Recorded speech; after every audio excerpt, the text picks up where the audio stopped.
Hello there, you beautiful people, and welcome to the world of variables. Variables are an incredibly useful concept in programming, and they help us store information in our code and generally just make programming a whole lot simpler and a lot more fun.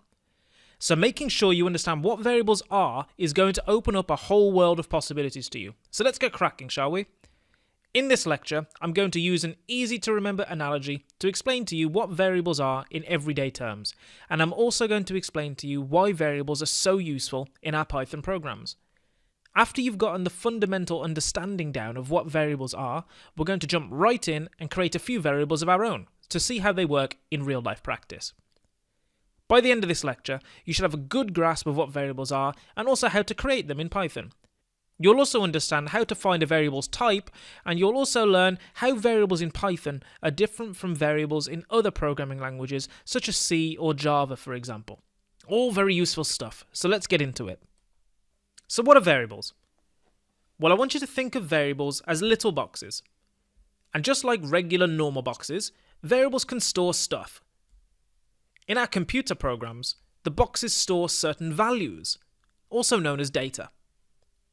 This data can be anything from numbers and words to videos and images, but the cool thing about variables is that they all have a uniquely identifiable name, and we use this name to see what's in the box, i.e. to get the data. So now that we're thinking of variables in terms of little boxes, let's go ahead and actually create our first variable.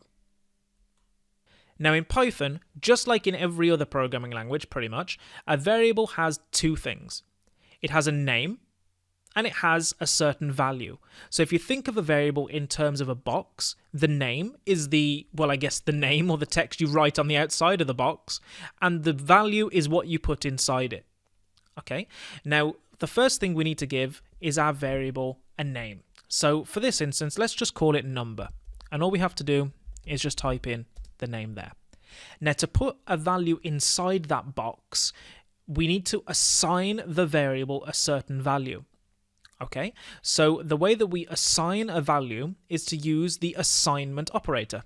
Makes sense, right? Now it sounds really fancy, but the assignment operator in Python is simply just an equals sign. And now let's say we wanted to assign the variable called number the value of 1. What we would do is we'd type the number 1.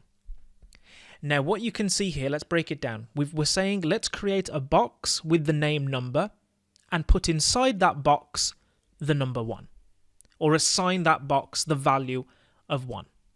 Pretty straightforward, right? Now what makes this useful is that when I hit enter, you can see that we've gone to another line, as you can see by these 3 chevrons, these 3 arrows here. What has happened is, whenever I type number into the shell or into our program and press enter, we get back the number 1. By typing the variable name, we have looked inside the box and taken the value inside the box out. This allows us to store the value for later in a very convenient and easy to remember way, and that's what makes variables so powerful. Now there's something very important that you need to keep in mind when working with variables in Python, and that's that the variable names are case sensitive. So for example, like here when we type number in all lowercase, that worked. Okay, we got our value 1 back because we defined it all lowercase up here. But if I tried to type number all uppercase and press enter, we see that we get what's called a name error, saying number not defined. And what that means is Python basically couldn't find a variable with the name number in uppercase because we never defined it with that name in that case. So when you use variables in the future, just make sure you spell them exactly the way that you define them, because this trips everyone up once in a while. Okay.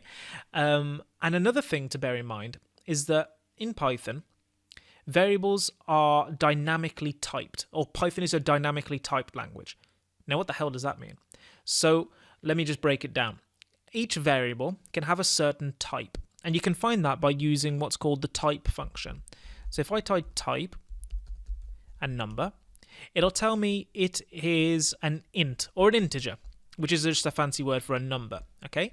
Because it holds the word, it holds a number variable type. Now, when I say the Python is dynamically typed, that means the type of our variables can change. Now, this is different to other programming languages like Java and C, which are statically typed. In those languages, you have to say what type of data this variable is going to take when you define it. In Python, you don't have to do that. Basically, you can change the type of data that goes inside the box. So to give you an example of this dynamically typed nature, let's take our variable called number and assign it the value of hello, for example. I know that's quite confusing, but let's do it anyway. Now you can see that we didn't get an error. Okay, hello is a type of, well, it's text, isn't it? It's what's called a string data type. If we look at the type now, it will tell us that the class is str, or string, which is basically just text. Now, the fact that we could do this and basically overwrite our variable with a completely different data type is what I mean by dynamically typed languages. Statically typed languages don't allow you to do this. The reason this can be confusing is if I looked at someone else's code and they used a variable called x, for example. I don't know whether x is a string or it's a number or it's an image or whatever else it is, because it's a pretty bad name. But if they called it image or something, then that would make it a lot easier for me to know what went in that place in the code. So by making sure that your variables have good names, you're going to basically get the best of both worlds. You're going to be able to take advantage of Python's dynamically typed nature, and you're going to avoid the drawbacks of having confusing, ambiguous code. We covered quite a lot in this lesson, so let's take a quick recap to make sure that we've got everything.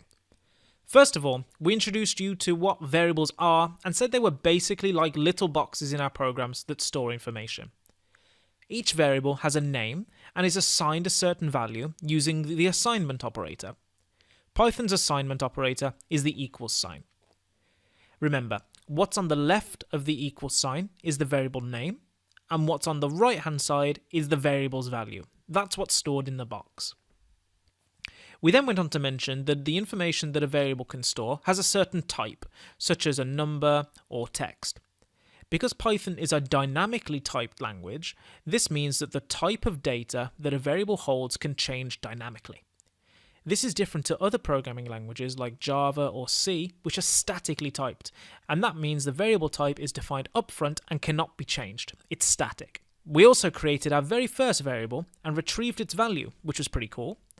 We also use the type function to find the variable type that our data is. And Python told us that number was a number. Perfect. So now that you've got the concept of variables down, we're going to go ahead and apply it in a real-life example in the next lecture. I can't wait to show you, so I'll see you in the next video.